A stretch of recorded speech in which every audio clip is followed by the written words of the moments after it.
सहेली।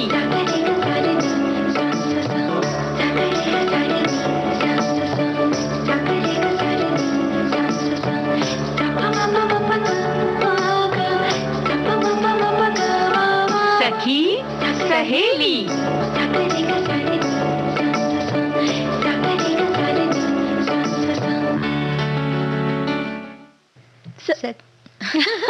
सखी सहेली सुनने वाली सभी सखियों, सहेलियों और श्रोताओं को नेहा शर्मा और आकांक्षा सिंह का नमस्कार।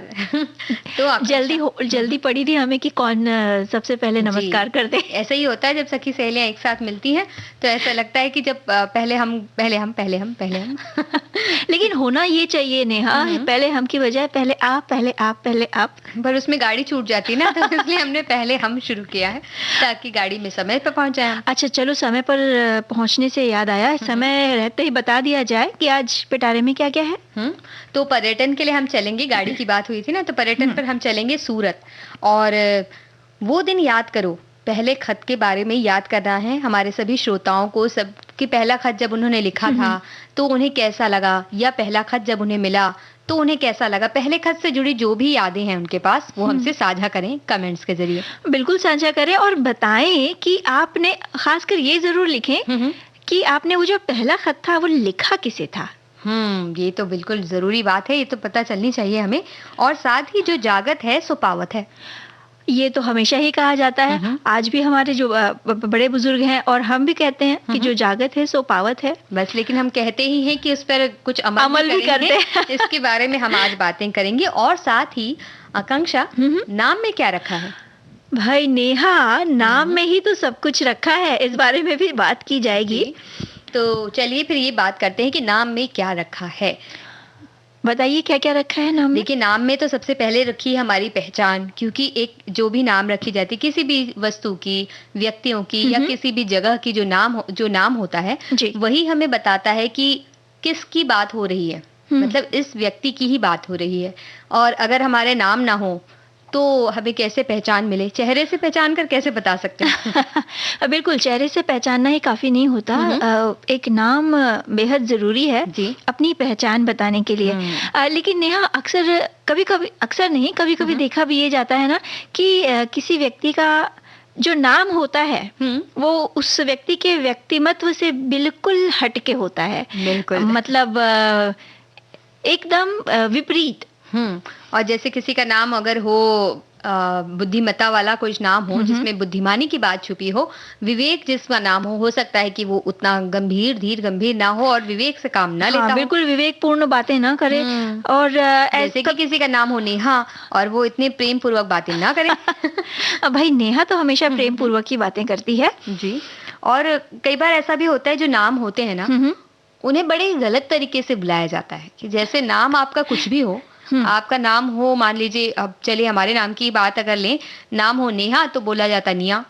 हाँ, तो ऐसा भी होता है। मात्राओं का ये जो हेर फेर होता है ना, ये जो नाम होता है, हम जैसे कहते हैं ना कि बात का बतंगड़ बन जाता है, वैसे ही नाम का अर्थ का अनर्थ हो जाता है। बिल्कुल। तो जब भी आप किसी का नाम लें तो ध्यान रहे कि उच्चारण जो है वो सही अर्थों में करें और सही से करें। जैसे आकांक्षा को आकांक्षा बोल देते हैं कोई, तो ऐसा भी मुश्किल होती है कई बार। और जिसका नाम होता है उससे लगता है कि ऐसा नहीं है। और खासकर जिनका नाम क्ष से शुरू होता है, क्षत्रिय वाले, क्षितिज जिनका नाम है, मान लीजिए, उनका नाम तो गलत लेना लाजमी है। सबके सब मिलकर उनका नाम गलत लेते हैं। कोई श बोलता है, कोई क बोलता है, कोई छ बोलता है, तो अलग अलग नाम से उन्हें बुलाया जाता है। भाई नेहा, ये तो हुई अलग नाम गलत उच्चारण की बात, है ना। लेकिन कभी कभी ये भी होता है कि कुछ लोग जानबूझकर नामों को बदल कर बुलाते हैं। मतलब उन्हें ये आदत ही होती है, उन्हें एक तरह से चस्का होता है कि वो अच्छे खासे नाम को उसको छोटा सा करके बुलाते हैं। जैसे कि अगर मान लीजिए हेमलता नाम हो तो हेमू बोल देंगे या लता कहकर बुलाएंगे, पूरा नाम नहीं लेंगे। उसी तरह से अगर कई बार ऐसा होता है कि 4 अक्षर का जो भी नाम होता है उसमें तो अक्सर ये होता है कि भाई 4 में से या तो शुरुआत के 2 बुलाए जाएंगे या बाद के 2 बुलाए जाएंगे। और कभी कभी तो जो छोटे हम नाम करते हैं, मतलब जो बुलाए जाते हैं, उसमें कोई अलग से एक मात्रा लगा के बुलाने का भी चस्का लोगों को होता है। जैसे केशव अगर किसी का नाम है तो उसे केशु बुला दिया जाएगा। खासकर ऊ की मात्रा लगाने का बड़ा ही प्रचलन होता है। और छोटा सा नाम भी हो तो भी बदल देते हैं। किसी का नाम वृंदा हो तो भी उसको वृंदू बोलेंगे। तो इस तरह से एक मात्रा अगर हटाने से ऐसा कुछ खास परिवर्तन तो नहीं आता, लेकिन उन्हें लगता है कि वो एक प्रेम जो है वो व्यक्त की मात्रा में जो वो प्रेम है वो व्यक्त करने का एक तरीका है। उनके लिए एक अपनापन होता है, बड़े प्यार से बुलाते हैं वो एक मात्रा लगाकर। बिल्कुल, जैसा कि तुम कह रही हो कि एक अपनापन व्यक्त करने का, एक प्रेम व्यक्त करने का एक जरिया होता है। और ऐसा ही कई बार हम बच्चों के साथ भी करते हैं, है ना। बच्चों का नाम जो असली होता है वो होता कुछ और है, लेकिन प्यार से उन्हें घर पे कभी बाबू बोल दिया, कभी सोना बोल दिया या सोनू बोल दिया, मतलब कई तरह के हम नाम रख देते हैं। छोटू नाम होता है, लंबू नाम होता है और पिचकू नाम रख देते हैं कभी। और कई बार ऐसी कुछ मान्यताएं भी हैं, जैसे किसी के घर में अगर बच्चे काफी दिनों तक ऐसा होता है ना कि उनके घर में वंश नहीं बढ़ पा रहा है, तो वो कुछ मान्यताएं करते हैं। तो उस मान्यताओं के तहत भी वो कई बार बच्चे को एक बार मान लीजिए कि बाहर छोड़ दिया जाता है और उसके बाद वापस लेते हैं, तो उनका नाम उस तरह से रख दिया जाता है, जैसे पत्थर से संबंधित रख दिया जाता है। कई बार बच्चों को प्यार से, हमारे एक परिचित हैं, उन्होंने अपने बच्चे का प्यार से नाम कचरा रखा है। उनका नाम प्यार से नहीं रखा है, मतलब उनके घर में बच्चे ज्यादा वक्त नहीं जीवित नहीं रह पा रहे थे, तो उन्होंने ऐसा नाम रख दिया। भाई नेहा, ये तो अपनी अपनी मतलब एक तरह से ये रीति रिवाजों वाली बात हो गई, है ना। तो उस जब वो रीति रिवाजों का जब पालन लोग करते हैं तो उस हिसाब से अपने हिसाब से नाम रखते हैं। लेकिन हम यहाँ प्यार से रखे गए नाम की बात कर रहे हैं, जब बच्चों को रखा जाता है तो शुरू में तो ये सब काफी अच्छा लगता है। जब बच्चे छोटे हैं, घर में ही हैं, चलिए हम उन्हें उनके प्यार के नाम से बुला रहे हैं। लेकिन इस चक्कर में होता क्या है कि उसी नाम से बुलाने की हमें तो आदत पड़ी ही रहती है, और वही नाम सुन के जो आस पड़ोस वाले होते हैं या खासकर बच्चों के जो दोस्त होते हैं, उन्हें भी आदत लग जाती है उसी नाम से बच्चों को बुलाने की। और कई बार उनका जो वास्तविक नाम होता है उससे पहचानते ही नहीं। कोई आकर पूछता है कि भाई ये जो भवानी प्रसाद जी हैं वो यहाँ रहते हैं, तो बोलेंगे हमें तो नहीं पता। फिर बोलेंगे अरे बाबू इधर ही रहता है, तो बोलेंगे हाँ भाई यही रहता है, वो उसका घर है, ऐसा बोलना चाहिए था ना। तो ऐसा कई बार होता है। हाँ, और ये भी होता है कि जब बच्चों को हम प्यार का नाम देते हैं और उन्हें वही सुनने की आदत पड़ जाती है, तो जब वो बाहर निकलते हैं, घर स्कूल के लिए स्कूल जाते हैं या कहीं बाहर जाते हैं, और जब उन्हें उनके असली नाम से बुलाया जाता है तो वो पहचानते ही नहीं कि अच्छा ये हमें ही पुकारा जा रहा है। ऐसा ही हुआ था हमारे एक परिचित के साथ। उन्होंने अपनी बच्ची का जो नाम रखा था प्यार वाला, सभी लोग उसे उसी नाम से जानते थे। और जब उसका स्कूल में एडमिशन हुआ और टीचर उसे उसके असली नाम से बुलाती रह गई, फिर उसके पास जाकर उसे बताना पड़ा कि तुम्ही को पुकारा जा रहा है। तो प्यार का नाम इतना प्यारा लगा कि वो अपना असली नाम भूल गई और प्यार का नाम वो याद रखी। और कई बार ऐसा होता है कि चिंटू, पिंटू, टिंकू, इस तरीके के बहुत सारे नाम होते हैं जिसमें ऊ की मात्रा का ज्यादा प्रयोग होता है, या लाला होता है या बाबू होता है। इस तरीके के जो नाम होते हैं वो तो फिर भी चला लेते हैं। लेकिन जब जैसे मान लीजिए वो कॉलेज पहुंच गए, कॉलेज के उनके दोस्त आ गए घर में, अब मम्मी को तो आदत है उनको प्यार के नाम से बुलाने की, तो बहुत कोशिश करती हैं वो कि उनको उनके असली नाम से पुकारा जाए। पंकज कैसे हो, कि इस तरह से उन्होंने नाम रखी, भाई आप इधर आइए। इस तरह से उन्होंने बहुत प्रेम से बोलते बोलते अचानक से उनके मुंह से निकल जाएगा कि पंकु तुम किधर आओ, या मोटू, गोबलू, इस तरीके कुछ अजीब से नाम होते हैं, तो वो उन्होंने बोल दिया। अब बच्चे को तो हो गई भी, उनके लिए तो एक अच्छी खासी क्लास हो गई। हाँ, अजीब सी दोस्तों के सामने कश्मकश वाली स्थिति आ जाती है कि अब क्या करें, अब तो इन्हें भी पता चल गया हमारा घर वाला क्या नाम है, अब ये हमें चिढ़ाएंगे। और कई बार ऐसा होता है कि बच्चों का नाम, घर वाला तो बोल रहे हैं कि घर का नाम तो बड़ा ही अच्छा रहता है, सब बोलते हैं चुनमुन, मिट्टू, इस तरीके के नाम होते, तो वो खुद भी बोल लेते हैं बच्चे। लेकिन जब उनका असली नाम जो होता है वो इतना मुश्किल रख दिया जाता है, जैसे हमारे एक पहचान के हैं, उनका नाम है प्रारब्ध, बच्चे का नाम है, लेकिन वो बोल पाता है प्यारब्ध। वो छोटा था तब से वो प्यारब्ध वो बोलते बोलते वो क्लास 10th में पहुंचने के बाद वो असली तरह से अपना नाम बोल पाए। तो इस तरीके के जब अभ्युदय या इस तरीके के बहुत ही जो जोर वाले कठिन नाम रख देते हैं, तो वो सुनने में तो अच्छे लगते हैं लेकिन बच्चे बोल नहीं पाते हैं, तो वो भी मुश्किल हो जाती है। तो हालांकि ये किसका नाम क्या रखना है, ये जो माता पिता होते हैं उनका व्यक्तिगत मामला होता है। लेकिन फिर भी नाम थोड़े सरल रहे तो बोलने में भी अच्छे लगते हैं और सुनने में भी अच्छे लगते हैं। तो अभी हमारे सारे श्रोता हमें ये बताएं कि क्या नाम से लेकर कोई ऐसा चक्कर चला है उनके लाइफ में, या कभी ऐसा हुआ है कि कुछ नाम उनका घर के नाम की वजह से सब पहचानते थे, या उनका घर का नाम सबके सामने आ चुका तो इसकी वजह से कुछ गड़बड़ हुई थी। ये सारी बातें हमसे साझा करें। और नाम का जो ये हम जिस विषय पर बात कर रहे हैं, हमारे एक श्रोता लिखते भी हैं कि व्यक्ति का नाम रखने के पीछे क्या मनोविज्ञान होता है, ये समझने की बात होती है। नामकरण के जरिए व्यक्ति की एक पहचान होती है और नाम का प्रभाव उस व्यक्ति के जीवन में दिखे, इसीलिए भी नामकरण किया जाता है। कई बार घटनाओं के आधार पर भी लोग बच्चों का नामकरण कर देते हैं। बिल्कुल, और बच्चों का नाम इस तरीके से होता है, लेकिन कई बार ऐसा होता है कि हमारे एक साथी कह रहे हैं, जो शेक्सपियर ने अपने नाटक रोमियो एंड जूलियट में परोक्ष रूप से कहा है कि नाम में क्या रखा है, और नाम आदमी की पहचान होती है जिससे उसके आचरण का पता चलता है। जब कोई आदमी गलत काम करता है, गलत आचरण करता है, तो वो अपने साथ साथ अपने नाम को भी बदनाम कर देता है, और इसके विपरीत अच्छे कर्म करने वाला, लोगों को जगाने वाला, लोगों के अंधविश्वासों को दूर करने वाला अपने जीवन के साथ साथ अपने नाम को सार्थक बनाता है। तो नाम में सब कुछ रखा है नेहा। तो नाम से जुड़ी कुछ बातें और हम करेंगे जो हमारे श्रोता हम तक भेजेंगे, लेकिन उससे पहले गीत सुनवा दें। बिल्कुल।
तो आकांक्षा, नाम के बारे में हमारी एक साथी लिखती हैं कि नाम थोड़ा छोटा करके बुलाना तो अच्छा लगता है।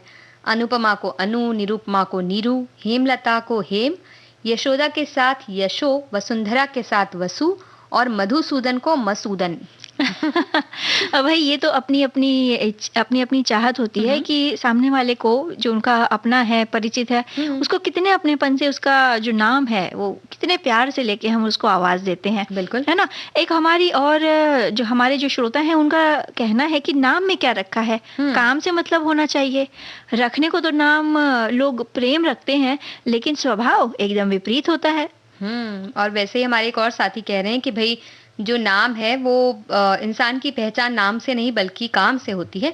अच्छा कर्म करोगे तो अच्छा नाम मिलेगा और बुराई का फल बुरा हो, क्यों ना नाम अच्छा हो। उन्होंने लिखा है कि गुलाब को कोई भी नाम दो, गुलाब की महक या सुगंध कम नहीं होती।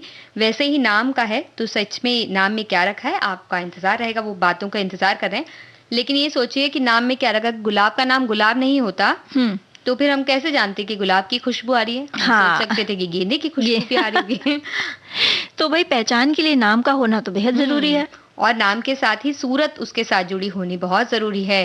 तो जैसा कि आप समझ गई हैं, अब हम चलेंगे पर्यटन के लिए सूरत। तो आज नेहा हमें सूरत घुमाने ले चल रही हैं। और नेहा, जो हीरा होता है ना, उसकी जो पहचान उसकी सूरत से ही होती है। और जब हम सूरत शहर की बात कर रहेंगे तो भाई इसे तो जाना ही हीरो के शहर या डायमंड सिटी के नाम से है। बिल्कुल, और ऐसा इसलिए है क्योंकि 90% हीरे जो हैं दुनिया भर के वो यहीं पॉलिश होते हैं। और सिर्फ हीरे ही नहीं, ये शहर जो है कपड़ों के उद्योग के लिए भी बेहद मशहूर है। और पहले इसे सूरीपुर के नाम से बुलाया जाता था। ताप्ती नदी के तट पर बसा सूरत गुजरात का दूसरा सबसे बड़ी आबादी वाला शहर है। बिल्कुल, और यहाँ की जलवायु जो है वो सामान्य ही रहती है। गर्मियों में ज्यादा गर्मी नहीं होती, सर्दियों में ज्यादा सर्दी नहीं पड़ती। अगर गर्मियों की बात करें तो तापमान 37 डिग्री सेल्सियस से अधिक नहीं होता और सर्दियों में 17 डिग्री सेल्सियस से कम नहीं होता। तो और बात की जाए सूरत की, तो 17वीं और 18वीं शताब्दी में एक प्रमुख बंदरगाह की भूमिका इसने निभाई है। वैसे यहाँ कई दर्शनीय स्थल तो हैं ही, साथ में कुछ जो बीचेस हैं, समुद्र किनारे जो हैं, वो काफ़ी मनोरम है। जैसे कि डुमास बीच, जो सूरत शहर से थोड़ी दूर पर है लेकिन सबसे प्रसिद्ध है। और यहाँ अगर ऐसे समय में पहुंचा जाए जब घूमने फिरने का सही समय है, जैसे कि शाम का समय, तो यहाँ पे घोड़े और ऊंट की सवारी भी की जा सकती है। और बाकी समय में वैसे ये एक शांत जगह है, तो परिवार और दोस्तों के साथ यहाँ पे आप आराम से समय बिता सकते हैं। वही सुवाली बीच जो है वो एक काली रेत वाला समुद्र तट है, तो कई मीलों तक ये फैला है। और इसकी सूरत से दूरी जो अगर हम कहें तो 20 किलोमीटर दूर है। और धीरे धीरे अब यहाँ पर्यटक भी आते हैं। इतनी ज्यादा पर्यटक वहाँ नहीं मिलते, तो अगर शांति से अपना आप समय बिताना चाहें तो आप यहाँ जा सकते हैं। और जब बीचेस के पास, इन बीचों के पास जब आप घूमने जाएं तो हजीरा विलेज भी देखकर आएं। और ये एक ऐसी जगह है जहाँ गर्म पानी के झरने हैं। वैसे इस जगह को स्वास्थ्य के हिसाब से काफी अच्छा माना गया है, तो स्वास्थ्य पर्यटन के लिए ये जगह काफी मशहूर है। और यहाँ अरब सागर का जो वो पानी है और उसके साथ सुनहरी रेत बिखरी हुई बेहद मनोरम दृश्य होता है। और ये दृश्य देखने के लिए स्थानीय और विदेशी पर्यटक यहाँ हमेशा जमे रहते हैं। बिल्कुल, और आकांक्षा, आप समुद्र तट की सैर कर लिए हैं तो उद्यान वगैरह भी जाना चाहिए ना? बिल्कुल चलना चाहिए। तो इसके लिए हम चल सकते हैं डच गार्डन, जिसे डच कब्रिस्तान भी कहा जाता है। ये शहर से 4 किलोमीटर की दूरी पर स्थित है और प्राचीन मकबरे के लिए चर्चित है। इसे सूरत में बसे ब्रिटिश और डच अधिकारियों की याद में बनवाया गया था। और इसके अलावा अगर और उद्यान हम देखना चाहें तो 1992 में बना वृंदावन बाग भी हम जा सकते हैं, जो कि बहुत ही खूबसूरत बाग है। साथ ही इसमें कई चीज़ों का आनंद भी ले सकते हैं, जैसे कि बोटिंग यहाँ कर सकते हैं, वाटर वॉकवे या बर्ड केज और प्ले पेन का भी हम मजा ले सकते हैं यहाँ। और अगर आप ये देखना चाहते हैं कि जो पानी में जो जीव रहते हैं, जल में जो जीव रहते हैं, वो किस तरह रहते हैं, तो बस आप पहुँच जाइए जगदीश चंद्र बोस एक्वेरियम में। ये भारत का ऐसा पहला मछली घर है या एक्वेरियम है जहाँ कई तरह की मछलियों को देखा जा सकता है। यहाँ लगभग 100 से अधिक प्रजातियों की मछलियाँ जो हैं वो रखी गई हैं। और यहाँ समुद्री जल का घर भी है।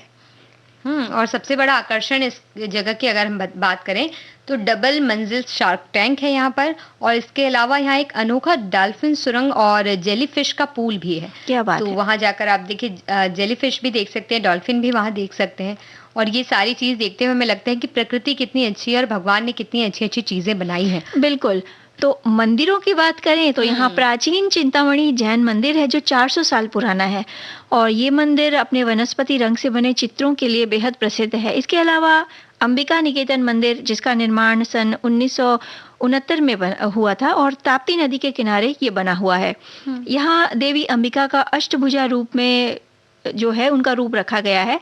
और शिरडी के साईं बाबा का मंदिर बिल्कुल उसी तरह से बना हुआ है, मतलब जो कारीगरी है वो उसी तरह की है। एक शिरडी के साईं बाबा का मंदिर भी है, वहां जहाँ हम जा सकते हैं। और सूरत अगर गए हैं तो वहां से नवसारी जिले में अगर हम जाते हैं तो वहां दांडी जो है वहां जा सकते हैं। यहाँ का इतिहास तो समृद्ध है ही, और इसके पास ही दांडी यात्रा को समर्पित एक संग्रहालय भी है। और सूरत अगर पहुंच गए हैं, शॉपिंग करनी है, तो आप यहाँ से क्या क्या ला सकते हैं ये भी हम बता देते हैं। बिल्कुल बताएंगे। यहाँ से आप रेशम ले सकते हैं और ब्रोकेट के बेहतरीन कपड़े ले सकते हैं। रेशम और ब्रोकेट से बने बेहतरीन कपड़े ले सकते हैं, साथ ही हथकरघा और हस्तशिल्प के भी खूबसूरत सामान आपको यहाँ मिल जाएंगे। यहाँ जरी, किनारी और सलमा के वर्क भी काफ़ी अच्छी तरह से आपको मिल जाएंगे। बिल्कुल, अब सूरत जाना ही है तो वहाँ पहुँचने की बात हम बता दें कि पहुँचना बहुत आसान है। ये सुविधाओं से भरा हुआ शहर है और शहर से 12 किलोमीटर की दूरी पर घरेलू हवाई अड्डा है, जहां पर अहमदाबाद, मुंबई, दिल्ली समेत देश के कई बड़े शहरों से सीधी उड़ान भी उपलब्ध है। और ट्रेन से जाना चाहें तो कई बड़े शहरों से जुड़ा हुआ है, जैसे कर्नाटक, बिहार, ओडिशा, पश्चिम बंगाल, आंध्र प्रदेश और देश के दक्षिणी और पूर्वी हिस्सों से सूरत रेलवे स्टेशन आसानी से आप पहुंच सकते हैं। और सड़क मार्ग से जाना चाहें तो बेहद आसान है। शहर से लगभग 16 किलोमीटर कनेक्टर राजमार्ग से ये राजमार्ग 8 से जुड़ा है। यहाँ आप टैक्सी सुविधा का लाभ भी ले सकते हैं, जहाँ किराया उचित है। अब और अपनी गाड़ी से अगर जाना हो आकांक्षा तो भी हम जा सकते हैं बिल्कुल आराम से। लेकिन नेहा, फिलहाल जो कोरोना जो इस समय चल रहा है, जो हालात हैं, जैसे उसको देखते हुए तो यही लगता है कि ये जो सारे प्लान हैं घूमने के, ये बना कर रखें, लेकिन फिलहाल घर में बैठकर आपस में एक दूसरे की सूरत देखकर खुशियां मनाएं कि हम सब सुरक्षित हैं। बिल्कुल, तो ये आप सभी एक दूसरे की हम भी सूरत देखते हैं और सुन लेते हैं एक प्यारा सा गीत।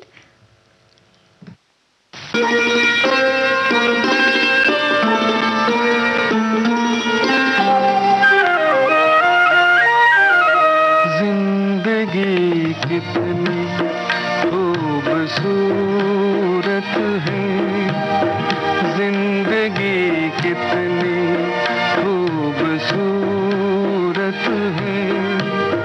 आइए आपकी जरूरत है, जिंदगी कितनी खूबसूरत है।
जरूरत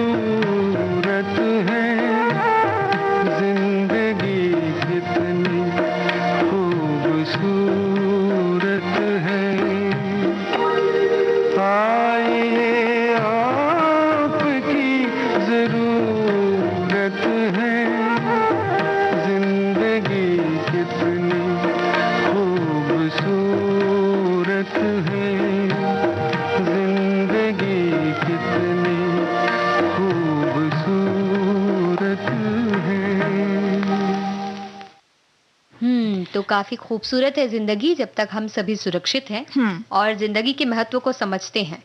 तो ये बहुत अच्छी बात है आकांक्षा, और हमें जिंदगी के महत्व को समझते हुए कोरोना काल में अपनी सुरक्षा, हाँ, अपनी और साथ साथ अपने अपनों हमसे जो जुड़े हैं, अपने परिवार की, अपने दोस्तों की, उनकी सुरक्षा का भी ख्याल रखना चाहिए। तो पूरी सावधानी बरतें, कोरोना से जुड़े जितने भी नियम हैं उनका पालन करें, सोशल डिस्टेंसिंग का ख्याल रखें, साथ ही साथ साफ सफाई पे ज़्यादा जोर दें, यानी कि मास्क लगाना ना भूलें, और अपने हाथों को समय समय पर साबुन या पानी से धोते रहें या सैनिटाइज करते रहें। जब आप बाहर हैं तभी आप सैनिटाइजर का इस्तेमाल करें, और नहीं तो त्वचा पर इसका असर भी होता है। तो जब आप घर पर हैं, आपके पास पानी और साबुन की व्यवस्था है, तो हाथ को वो 30 सेकंड जो आपको धोने के लिए बोला गया है वैसे धोएं, और अच्छी तरह से साफ सफाई रखें। घर के जो बच्चे हैं उन्हें सुरक्षित रखें, बुजुर्गों को सुरक्षित रखें, खुद भी सुरक्षित रहें। और सबसे ज़रूरी बात, अगर आपको ऐसा लग रहा है कि तबीयत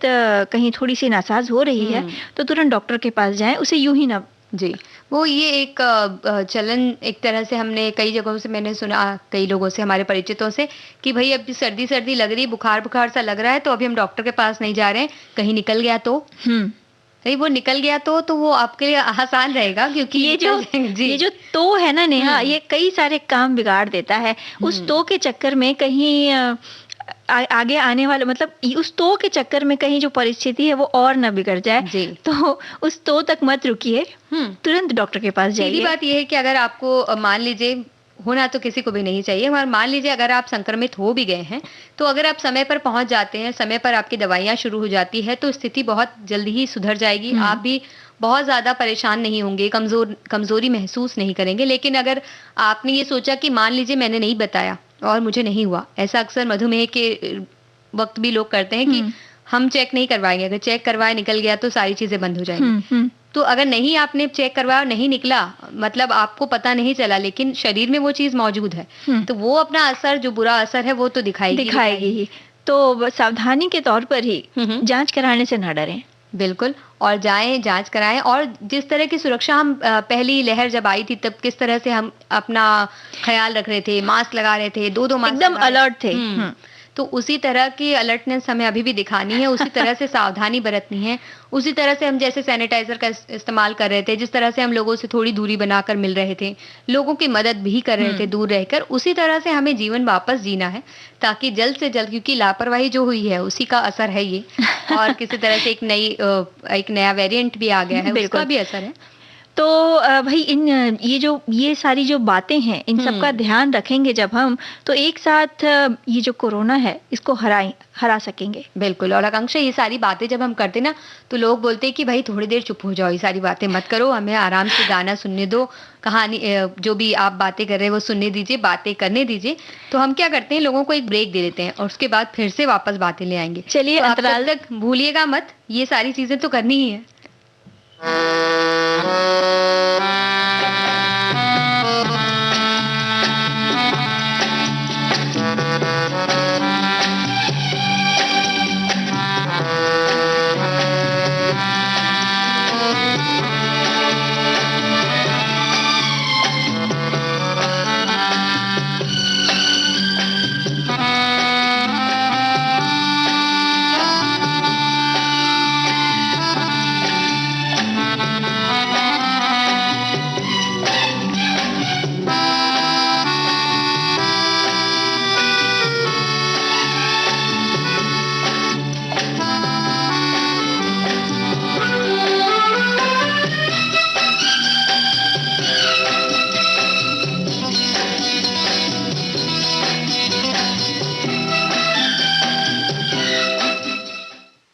तो अंतराल के बाद हम लौट आए हैं और आप सुन रहे हैं कार्यक्रम सखी सहेली। तो सखी सहेली कार्यक्रम की शुरुआत में हमने कहा था कि अपने पहले खत के बारे में याद कीजिए, वो दिन याद कीजिए जब आपने पहला खत लिखा था, किसे लिखा था, या आपको मिला था तो किसका मिला था। हमारे बहुत सारे जो श्रोता हैं, सखियां हैं, उन्होंने लिखा भी है, लेकिन नेहा, मुझे जहाँ तक याद आ रहा है, अब तुमने पूछा है तो मैं भी बताना चाहूंगी। हाँ, बताइए। कि मैंने अपना पहला खत लिखा था दादाजी को अपने। वाह, तो हम ऐसा कई बार करते हैं ना, हम अपने दादाजी को, नाना जी को इस तरह से लिखते हैं, या कई बार वो लिखवाते हैं हमसे। हाँ। हमने तो शायद पहला खत हमने अपनी सहेलियों को ही लिखा होगा शायद, लेकिन हमारे दादाजी ने काफ़ी खत लिखवाया हमसे, इतना सारा लिखवाया कि लिखने की आदत पड़ गई। हाँ, इसी बहाने एक जो आदत है वो हम बच्चों में पनपाना चाहते हैं कि भाई लिखने की आदत पड़े, नए वाक्य बनाने की आदत पड़े, नए-नए जो हमारे विचार हैं उन्हें किस तरह दूसरों तक पहुंचाना है ये हमें आना चाहिए। तो जो लिखान है वो एक सबसे अच्छा बेहतरीन तरीका है अपने विचारों को व्यक्त करने का। जी, और अपने भावों को अब हम कैसे शब्दों के रूप में ढाल सकते हैं ये भी हमें सीखने मिलता है अगर हम छोटे-छोटे खत लिख के सीखते हैं। तो हमारी एक श्रोता कहती हैं कि उन्होंने अपना पहला खत मौसी जी को लिखा था तो और तब एक दूसरे का हालचाल पूछने के लिए खतों के माध्यम से ही जानकारी मिलती थी। जब मेरे खत का जवाब आया तो मैं बहुत खुश हुई थी और फिर उसके बाद मैं अक्सर अपने रिश्तेदारों को खत लिखने लगी और गांव के लोग भी खत लिखवाने आते थे मुझसे और जब उनका कोई खत आता था तभी मुझे ही बुलाते थे पढ़ने के लिए। कितनी अच्छी यादें उनकी ताज़ा हो गई। और हमारी एक साथी कहती हैं कि सचमुच खत वाले दिन याद ही करने लायक हैं, क्योंकि खतों का ज़माना तो ख़त्म हो गया। अब तो सेकंड्स में मोबाइल से बात हो जाती है, किसी पर किसी समय बात नहीं हो पाई तो मैसेज डाल दीजिए। डिजिटल खत पर उन खतों की बात ही कुछ और थी। कुछ खत आज भी मैंने सहेज कर रखे हैं। आज उन सब बातों को याद करने पर बेहद रोमानी लगता है। कितना खतों का इंतज़ार रहता था। लोकल रहने के बाद बहुत सारे दोस्तों से मिलना जुलना नहीं हो पाता था, तो हम एक दूसरे को खत ही लिखते थे। पत्र क्या हुआ करते समझते तो एक छोटी मोटी कहानी हुआ करती थी। किसी सहेली से नाराज़ हैं तो दूसरी सहेली के नाम से खत लिखा करते थे, नाम बदल कर। पर सहेलियां तो सहेलियां होती हैं, इतनी चालाक कि राइटिंग देकर पहचान लेती थी और फिर सारी नाराजगी दूर हो जाती। क्या बात है, कितनी मीठी यादें जुड़ी हैं नेहा खतों से। तो और श्रोताओं को कहते हैं कि आप भी बताइए ना कि आपने अपना पहला खत किसे लिखा था, कब लिखा था और लिखने के बाद क्या जवाब आया था?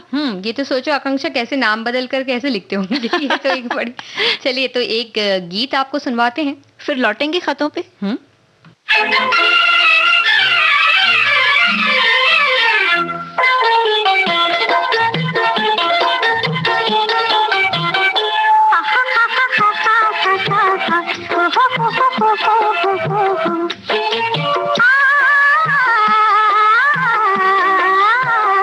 तेरा खत लेके सनम पाँव कहीं रखते हैं हम, कहीं पढ़ते हैं कदम, कहीं पढ़ते हैं कदम। तेरा खत लेके सनम पाँव कहीं रखते हैं हम, कहीं पढ़ते हैं कदम, कहीं पढ़ते हैं कदम।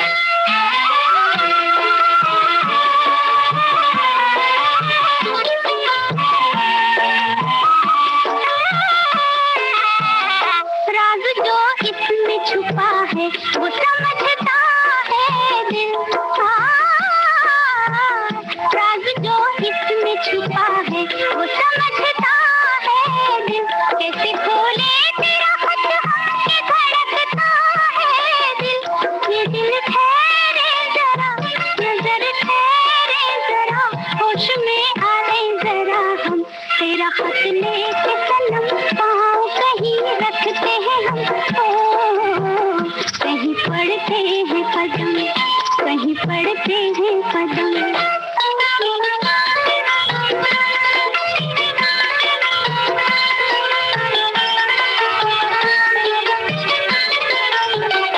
इसमें जो बात भी होगी बड़ी खातिर होगी,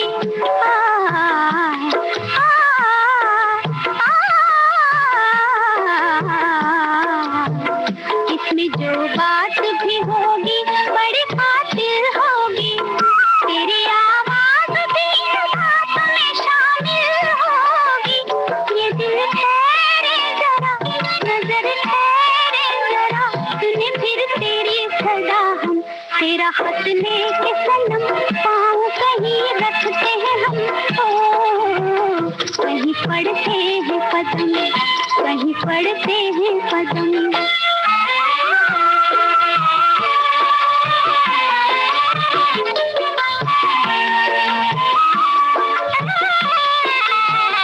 क्यों न पाकर इस तूफान उठे सीने में, क्यों जैसे तूफान उठे सीने में, तेरी सूरत नजर आती है आईने में।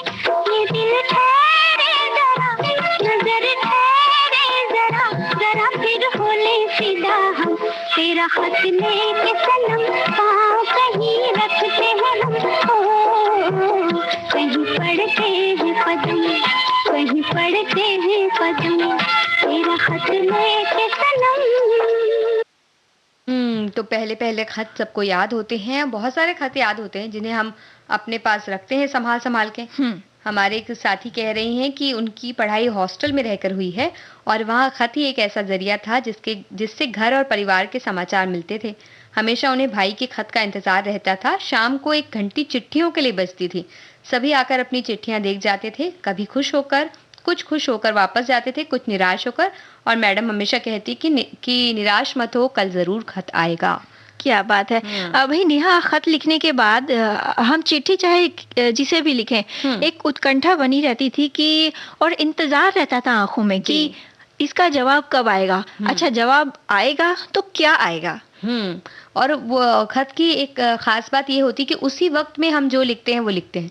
तो अगर हम अभी कुछ कर रहे हैं और हमारा जैसा भी मन है या जैसी भी भावना है वो हम लिख देते हैं, लेकिन फोन में जैसे मान लीजिए बात करते करते सामने वाले की बात हमने सुनी और हमारी भावना तुरंत व्यक्त हो गई, बदल भी जाती है कई बार। उनकी बात सुनते सुनते हमें कोई तीसरी बात याद आ जाती है। खत पे हम जिस क्षण उसे लिख रहे होते हैं उसी वक्त जो भी हम महसूस कर रहे होते हैं बस उसी पे हम टिके रहते हैं। बस सही कहा। हमारी एक श्रोता लिखती हैं कि पत्र की बात मैंने व्यक्तिगत पत्र जीवन में एक ही लिखा, वो भी मेरे ममेरे भाई को। जब कई सालों बाद गांव गई तो उसके घर के सामने बने छप्पर में वो संभाल कर रखा था। तो खत में जज्बातों का खजाना होता है जो आज का जो तकनीकी युग है उसमें कहाँ। लेकिन जैसे हमारे साथी ये कह रहे हैं बार बार कि खतों का जमाना खत्म हो गया है, लेकिन ऐसा क्यों कह रहे हैं भाई? खत लिख सकते हैं आप जाकर वापस। हाँ, अपने दोस्तों को लिखिए या अपने जो आपके बहुत करीबी हैं उन्हें लिखिए। बिल्कुल। और इस समय मतलब नेहा, इस समय तो जो माहौल है कोरोना की वजह से भी हम जहाँ अटके हैं वहीं अटके पड़े हैं। तो खत लिखकर अपनी भावनाओं को व्यक्त करने का ये एक अच्छा मौका है। हालांकि इस तकनीकी युग में हम चाहते हैं कि अपनों से जल्दी से बात हो जाए और अब तो वीडियो कॉलिंग की तकनीक है तो बातें हो जाती हैं, हम एक दूसरे को सामने देख भी लेते हैं। लेकिन फिर भी वो जो खत वाली, वो जो चिट्ठी वाली बात आती है ना, वो इसमें नहीं आती। तो चिट्ठियां लिखना छोड़िएगा मत। चिट्ठियां लिखना मत छोड़िए। और जब हम लिखते हैं तो कई ऐसी बातें भी हम लिखकर बता देते हैं जो चीजें हम सामने सामने नहीं बोलते। मान लीजिए किसी बात से नाराजगी है ना, तो भी हम लिखकर बता देते हैं। लेकिन अगर जब बोलना हो सामने तो हम कहेंगे नहीं नहीं, हम तो बिल्कुल भी नाराज नहीं है, नहीं ऐसा तो बिल्कुल नहीं है, आपको ऐसा ही लग रहा है। इस तरह से हम टाल जाते हैं बातों को। वैसे बहुत सारी चीजें हम जो टाल जाते हैं वो ये है कि नींद के चक्कर में भी काफी चीजें टाल जाते हैं। आलस भी आता है कि भाई कौन अब इतना लिखे, कौन बैठे, कौन ये करे, छोड़ो यार, फोन लगाओ, काम खत्म। और ये सबसे ज्यादा तब होता है नेहा कि मतलब ठीक है हमें कोई काम करना है, लेकिन सुबह की वो जो मीठी नींद है वो कहाँ टूटने वाली है। भाई अलार्म ने जगा भी दिया तो अलार्म को हमने चुप कराया और फिर सो गए। बिल्कुल। और अगर बच्चे हैं उनको मम्मी ने आके जगाया तो बोले 5 मिनट और वो 5 मिनट उतना ही होता है जितने में हम कहते हैं कि हम तैयार होकर 5 मिनट में आ रहे हैं। तो वो आधे पौने घंटे हम सोते हैं आराम से। और ठंड का मौसम है तो ठंड के मौसम में तो बड़ा मजा आता है सोने में, क्योंकि ठंडी है, बाहर कौन निकलेगा रजाई उड़कर। भाई नेहा, इस देर तक सोने के चक्कर में ना हम कई चीजों से वंचित रह जाते हैं। मतलब कई चीजें होती हैं, कई काम ऐसे होते हैं जो कहीं पीछे छूट जाते हैं या जिनके लिए हम देरी से उठते हैं या हमें देर हो जाती है। और खास तौर पर अगर हम बात करें तो खाने पीने का जो चक्र है जो होना चाहिए सही समय पर, वो मिस हो जाता है। क्योंकि अगर मान लीजिए हम उठे 10 बजे रहे हैं और हम सब अपने दैनिक कर्मों से निवृत्त होकर जब तक पहुंचेंगे तब तक आमतौर पे दोपहर के भोजन का समय हो जाता है। तो हम करते हैं नाश्ता। हाँ, मतलब ये होता है कि जब दोपहर का जो भोजन है उस टाइम पे होता है नाश्ता, और फिर वो जो दोपहर का भोजन एक तरह से कहा जाए तो छूट जाता है। या तो फिर अगर 4 बजे तक भूख लगी तो फिर हमने कुछ खा लिया और फिर उसके बाद जो शाम का मामला है वो गड़बड़ा गया। और देर तक अगर जाग रहे हैं और सोने से पहले रात में जल्दी नहीं सो रहे हैं तो भी देर तक हम सोते हैं, तो रात में अगर जाग रहे हैं तो भी हम कुछ खाते रहते हैं। तो भाई नेहा, इसीलिए हमारे बुजुर्ग कहा करते हैं कि जो सोवत है वो खोवत है और जो जागत है वो पावत है। जो जागता है उसे क्या क्या मिलता है, अगर हम ये सोचें तो जो जागता है उसे सबसे पहले तो समय बहुत सारा मिलता है दिन का। जो 24 घंटे ही सबके पास हैं, उसमें से हम कितने घंटे सो लेते हैं और कितने घंटे आलस्य में बिताते हैं, क्योंकि सोना एक अलग चीज है, उसमें तो हम नींद ले रहे हैं, लेकिन पड़े रहना एक अलग चीज है। तो पड़े पड़े जो हम आलस में बिताते हैं समय, उसमें बहुत कुछ चला तो जाता भाई तो ये बिल्कुल सटीक बात तुमने कही कि सोने में और पड़े रहने में हमें दो अलग अलग चीजें हैं, उनमें फर्क देखना होगा। अच्छा, हमारे एक श्रोता भी लिखते हैं कि जो जागत है वो पावत है और जो सोवत है वो खोवत है। जो इंसान अपने जीवन में समय की कीमत नहीं समझ पाता है, वो अपनी जिंदगी में कभी भी आगे नहीं बढ़ पाता। ऐसे लोग हर काम को टालते रहते हैं और सोचते हैं चलो ये काम कल कर लेंगे, लेकिन उन लोगों को ये बिल्कुल पता नहीं कि उनका जो टाइम है, जो समय है, बिल्कुल ही बेकार होता जा रहा है। और ये बात उनको तब पता चलती है जब कोई दूसरा उसी काम को करके उनसे आगे निकल जाता है। वही हमारे एक और श्रोता ने इस बात लिखी है कि जागना जीवन की निशानी है और सोना मौत की निशानी है। जिंदगी में वही इंसान कुछ हासिल कर सकता है जो अवसर की तलाश में मेहनत करके मंजिल की ओर आगे बढ़ता है, और इसे सकारात्मक इंसान ही अपने लक्ष्यों को पूरा कर पाते हैं। अन्यथा जो नकारात्मकता से भरा रहता है वो सिर्फ सपने देखता है, यादों में खोया रहता है और फिजिकली कुछ करता नहीं है, और ऐसे इंसान जीवन में सिर्फ खोने के सिवा कुछ भी नहीं पाते हैं, ऐसा इन्होंने लिखा है। तो काफी कड़ी बातें लिख दी हैं। देखिए, आलस करने से पूरी तरह से नकारात्मकता हम नहीं कह सकते हैं आलस्य को हम ये कह सकते हैं कि हाँ, थोड़ा बहुत किसी चीज को ढीला छोड़ना या किसी चीज में थोड़ा वक्त लगा के काम करना, कि चलो बहुत समय है, आराम से करेंगे।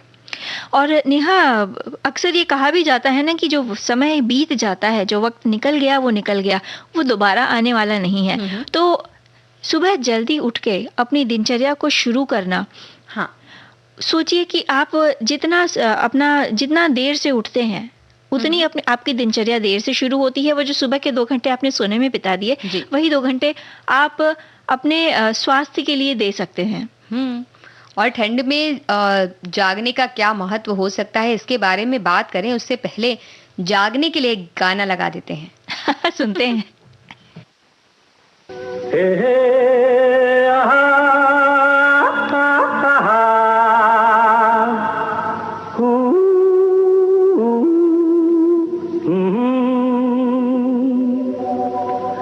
जागो सोने वालों, सुनो मेरी कहानी। जागो सोने वालों, सुनो मेरी कहानी। जागो सोने वालों, सुनो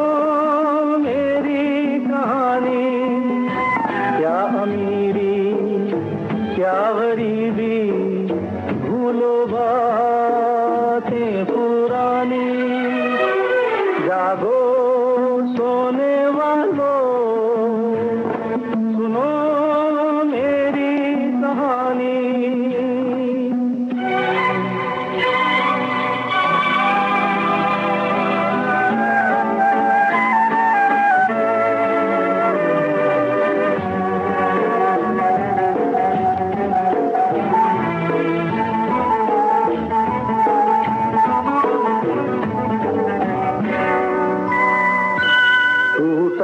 जो आज दिल का वो साज रोने लगा, एक बदनसीब हंसने लगे। दुनिया के लोग कोई हुआ बर्बाद। जागो सोने वालों, सुनो जागो सोने वालों, सुनो मेरी कहानी।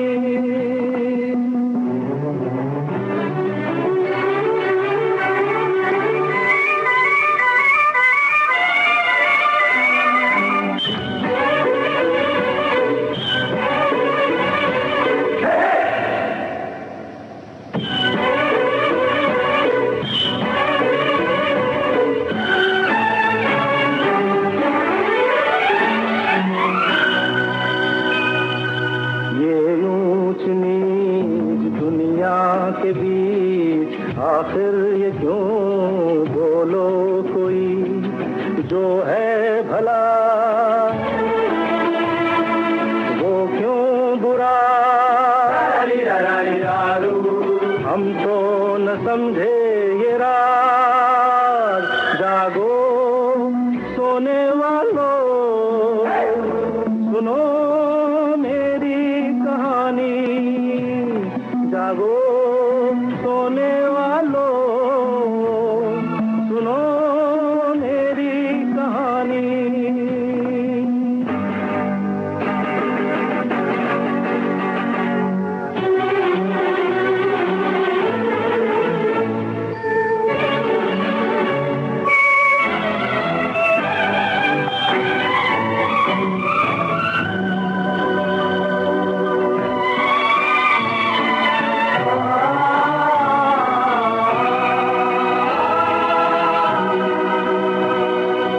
आपस के गम बांटें जो हम फिर ना रहें, ऐसे सितम कहने को हम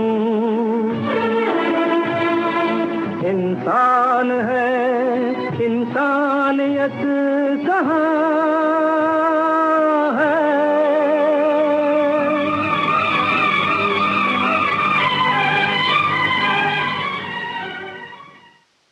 तो सभी सोने वाले जाग जाएं, क्योंकि अब बात होने वाली है कि सोने से क्या क्या हम खोते हैं, इस बात की।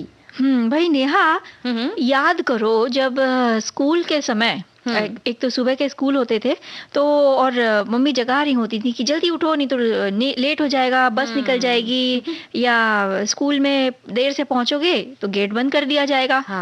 तो वो तो ये जो एक खास याद है ना, ये तो सभी के बचपन की याद रहती है। हमारे साथी ने भी ये बात कही है, वो कह रही हैं कि ये उक्ति जो है स्कूल टाइम में, मतलब बचपन में हमारे गार्जियन ने हमारे ऊपर बहुत लागू किया है। जो सुबह उठकर पढ़ेगा उसको पाठ याद हो जाएगा। उस समय तो इतना पसंद नहीं आता था, पर बड़े हैं, पर बड़े हुए तो उनको इसकी कीमत पता चली। अब वो खुद भी बोलते होंगे ना अपने मतलब को, क्योंकि ये तो ऐसी उक्ति है कि जो बाद में पता चलता है कि हाँ ये तो काम किया। और भाई नेहा, ये सही भी है ना कि जब परीक्षाएं आती थी और अक्सर हमें बच्चों को कहा भी जाता था कि कोई पाठ याद करना है या याद करने का जो काम है वो सुबह के समय ही करना, तो सुबह आप जल्दी उठ जाना। लेकिन सुबह जल्दी उठने के लिए शाम को जल्दी यानी रात को जल्दी सोना भी पड़ता है समय से। ये नहीं कि बस रात को देर तक जगे हैं और फिर सुबह भी उठ रहे हैं जल्दी में, तो फिर सारे दिन फिर सारे दिन सो रहे हैं, सारे दिन आंखें खुली है लेकिन दिमाग सो रहा है। झपकियां आती है, और खासकर जब ठंड वगैरह का समय हो और हमने अच्छी तरह से नींद ना ली हो, तो देखिए जैसे जागने की बात हम कर रहे हैं, तो यहाँ हम बता दें कि हम कम सोने की बात नहीं कर रहे हैं।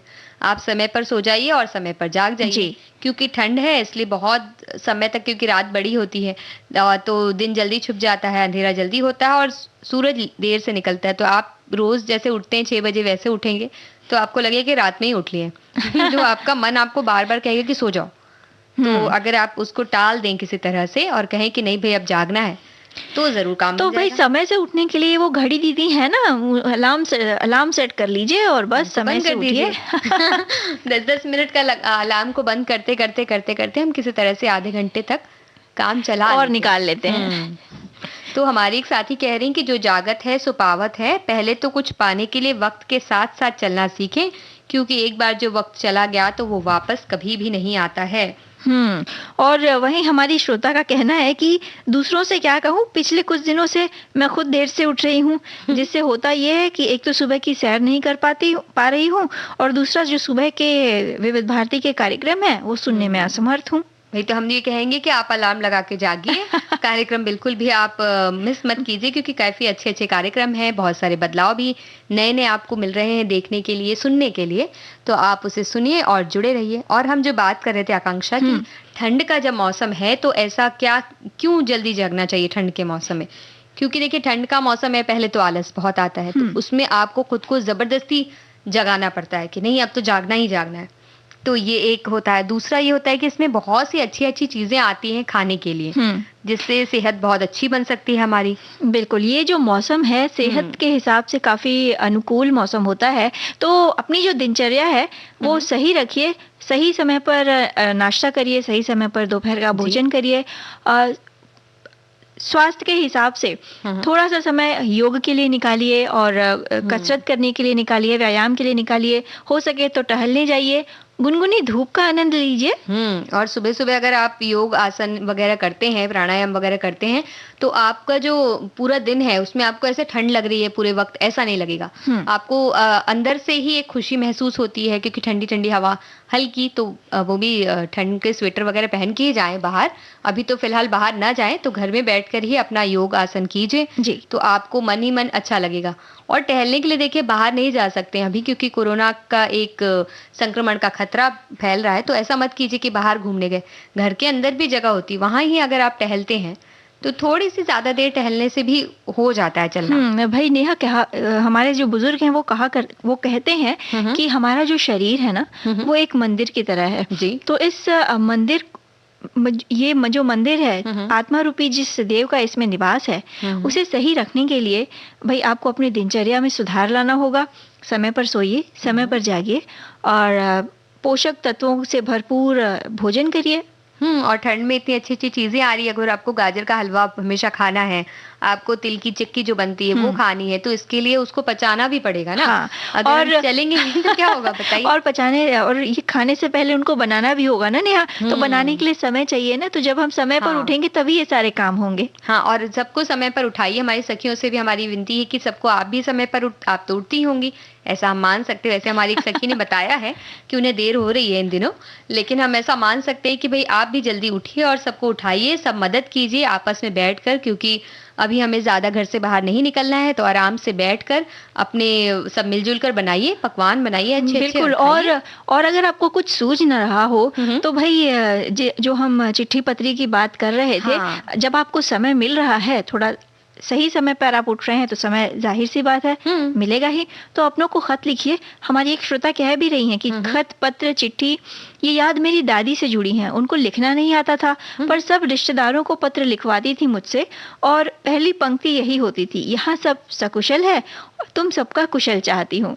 और इस समय तो सबकी कुशलता चाहना और उन तक ये संदेश पहुंचाना भी बहुत जरूरी है। अगर आप चिट्ठी लेने के लिए, अंतर्देशीय लेने के लिए नहीं जा पा रहे, डाकघर बाहर नहीं जा पा रहे, तो आप खत, अपने डिजिटल खत भी लिख सकते हैं। वो फोन कॉल और इसमें इतनी बातें नहीं रहती। तो सुबह सुबह उठिए, जब कोई भी नहीं उठाए तो चुपचाप से अपना एक मैसेज बड़ा सा लिखिए चिट्ठी की तरह और उसे भेज दीजिए। बिल्कुल, तो वो भी पाकर सुबह सुबह किसी का दिन बन जाएगा। क्या बात है। तो अब इतनी सारी अच्छी अच्छी बातें हो गई हैं, तो आकांक्षा गीत सुन ले। अच्छा तो हम चलते हैं, फिर कब मिलोगे, जब तुम कहोगे, जुमेरात को, हाँ हाँ आधी रात को। कहाँ?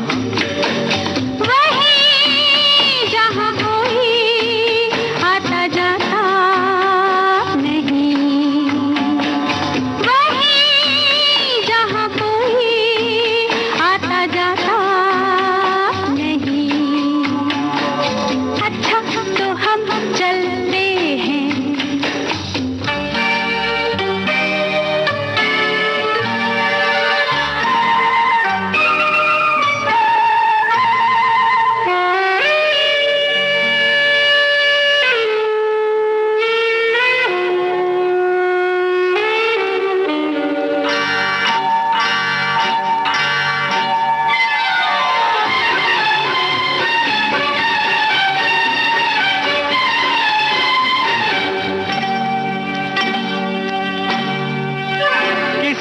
देखा तो नहीं तुम्हें आते, नहीं मैं आई हूँ छुपते छुपाते।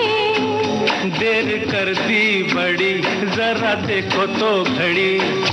ओहो मेरी तो घड़ी बंद है, तेरी ये अदा मुझे पसंद है। देखो बातें बातें कर लो जल्दी जल्दी, फिर ना कहना अभी आई अभी जल्दी।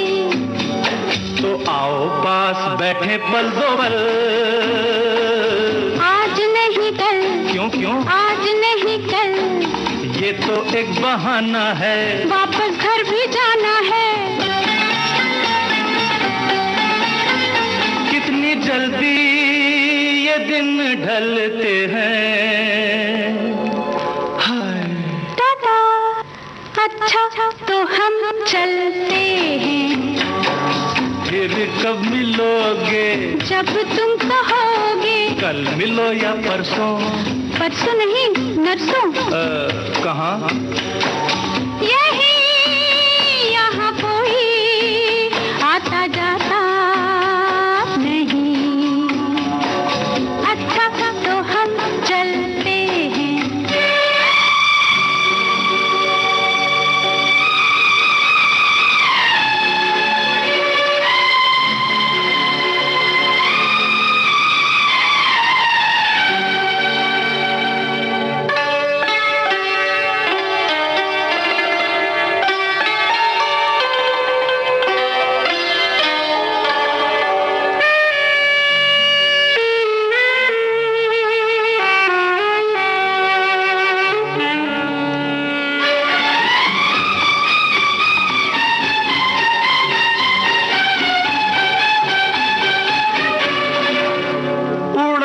इसलिए तेरा रंग गोरी, हमारी पकड़ी गई है बस चोरी। अच्छा?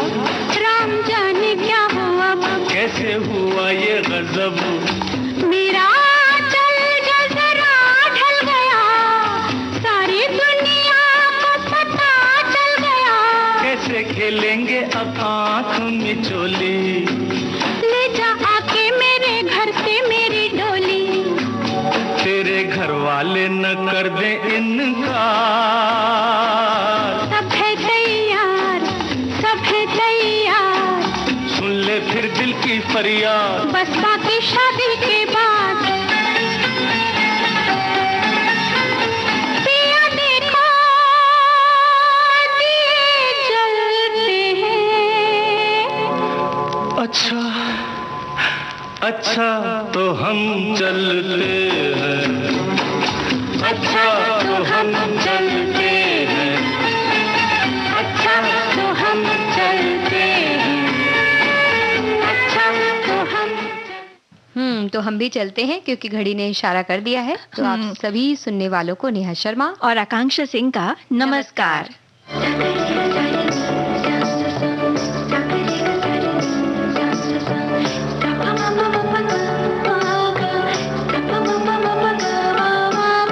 सखी सहेली